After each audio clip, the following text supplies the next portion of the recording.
Voilà, c'est un petit clin d'œil à tous nos annonceurs. Donc, si vous avez un projet quelconque, n'hésitez surtout pas à vous rapprocher de nous et on en parlera, peu importe le domaine. Ça peut être dans le domaine de l'industrie culturelle ou même dans le domaine du sport, pas de souci.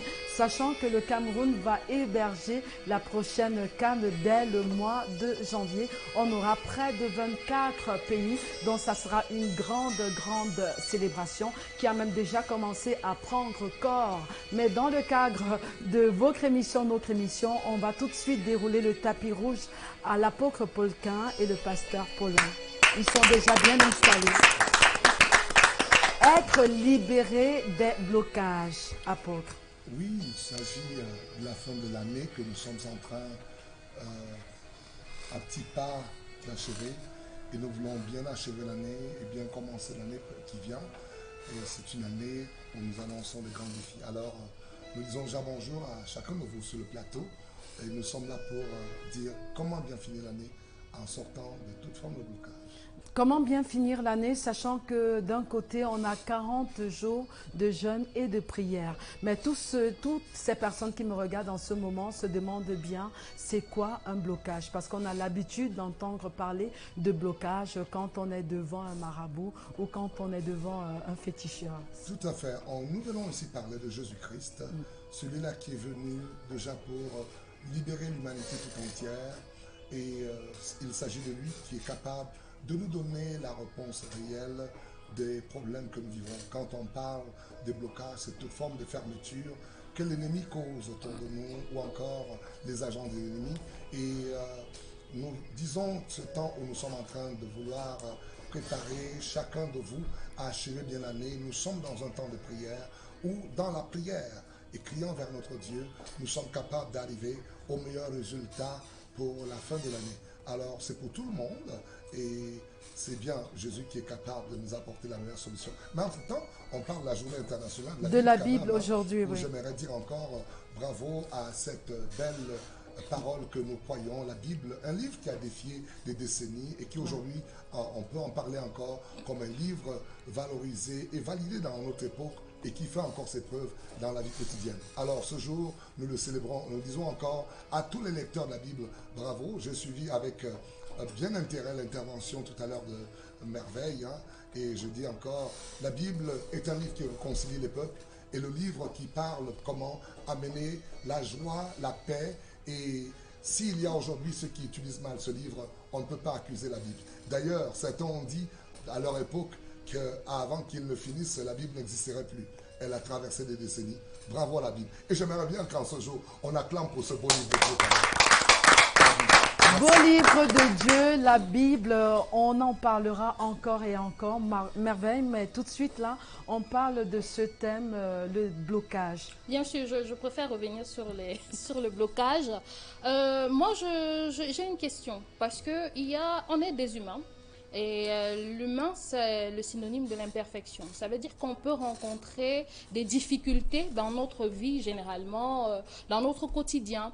Mais est-ce qu'on peut assimiler une difficulté à un blocage? J'aimerais savoir à quel moment est-ce qu'on peut dire que quelqu'un est bloqué, parce que ce n'est pas parce qu'il y a des difficultés qu'on est forcément bloqué. J'aimerais bien que vous réussissiez à nous faire cette nuance-là, cette clarification entre la difficulté, le blocage. À quel moment est-ce que quelqu'un peut dire que oui, je suis une personne bloquée? Ok, très bien. Bonjour encore à tout le monde. Bonjour. Bonjour. Voilà, je voudrais déjà d'entrée de jeu dire que nous sommes dans un monde qui est régi par des lois spirituelles. Dieu est esprit, le diable également est une entité spirituelle. Les anges comme les démons sont des esprits. Alors nous sommes dans un monde où nous ne devons pas vivre en fonction de comme nous sommes, comme je te vois tellement simple et tout. Mais en réalité, chaque personne d'entre nous va quelque part. Ça c'est ce que peut-être tout le monde ne sait pas. Nous sommes dans un monde où si tu vis comme ça, tu seras influencé. Si tu n'influences pas, tu seras influencé. Alors il y a certaines personnes dont les lâches qui partent partisan avec le diable lui-même et faire des alliances très fortes qui leur donnent un certain pouvoir afin de dominer, afin de percer, afin d'influencer dans la société. Alors beaucoup de personnes également qui ont une spiritualité faible se retrouvent comme ça en train d'être victimes des choses dans la société sans toutefois savoir d'où est-ce que ça provient. Vous pouvez donc être dans une société comme celle-ci, votre collègue peut-être, il trempe quelque part ou aller se ressource quelque part, mais vous êtes là, vous n'allez nulle part, vous ne priez pas, vous serez victime, ça c'est sûr. C'est pourquoi la Bible dit ceci dans Éphésiens chapitre 6, verset 12. Vous n'avez pas à lutter contre la chair et le sang, mais contre les dominations. Ça veut dire qu'il y a une lutte à faire. La lutte est d'abord spirituelle avant d'être physique. Alors ce que nous sommes physiquement, on n'est que la résultante de ce que spirituellement nous sommes. Parce qu'il y a également un verset qui dit, bien-aimé, je souhaite que tu prospères à tous égards et que tu sois en bonne santé, comme prospère l'état de ton âme. Alors tout se trouve d'abord au niveau spirituel avant de se matérialiser au niveau physique. Ok, d'accord.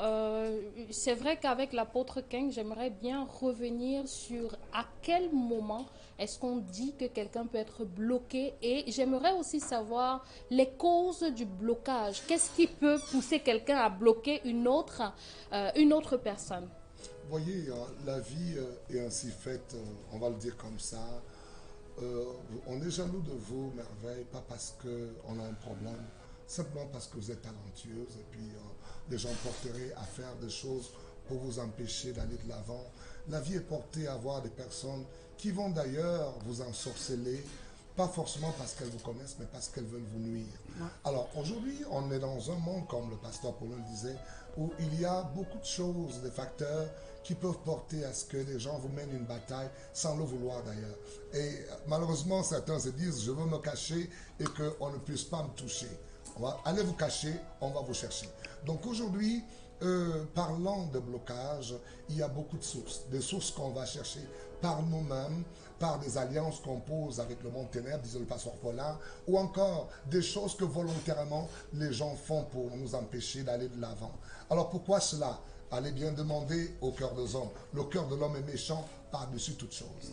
Voyez, nous vivons un monde qui a des réalités, et ces réalités aujourd'hui, nous sommes là pour vous ouvrir les yeux et dire, n'allez pas vous laisser au contentement pour dire, écoute, je ne cherche pas les problèmes, ça ne m'arrivera pas. Écoutez, Jésus n'a cherché de problème à personne. Allez voir la vie de Jésus. Il va être combattu, il va être insulté, d'ailleurs même il va être emprisonné. Mais écoutez, que vous soyez autant saint que l'on peut l'être, on va vous provoquer, on va vous chercher des problèmes. Mais comment on peut avoir la sécurité au milieu de cela?